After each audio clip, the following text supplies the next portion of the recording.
আরে অবাক কাণ্ড, এখানে এত পাথর পড়ে আছে কেন? এখানে গোল গোল গোল নানান রকম সাইজের, প্রত্যেক পাথরে আলাদা আলাদা গর্ত। এত পাথর কেন? এই পাথরগুলোর নিশ্চয়ই কোনো একটা ঘটনা আছে, নিশ্চয়ই কোনো কারণ আছে। কি হয় এগুলো দিয়ে, ব্যাপারটা দেখতে হচ্ছে তো। আমাদের ক্রাফট জার্নি চলছে, আমরা উত্তরাখণ্ডের বাগেশ্বরের টামটা ক্রাফট ক্লাস্টারে রয়েছি। এটা দেখুন, এটা হচ্ছে, এটা কিন্তু পাথরের মধ্যে এই দেখুন ঘষে ঘষে এরকম শেপ দেওয়া হয়েছে। এই যে পাথর, এগুলো কিন্তু আসলে সব কটা ছাঁচ, বিভিন্ন রকম পাথরকে বিভিন্ন রকম আকার দিয়ে রাখা হয়েছে। এই যে এটার ওপর পেতলের শীট পিটিয়ে সেই রকম গোল আকার দেওয়ার জন্য এটার উপরে কিন্তু বিটিং গুলো করা হয়।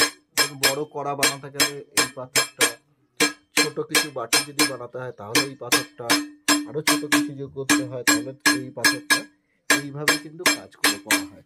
এটা কিন্তু অতি প্রাচীন একটা পদ্ধতি।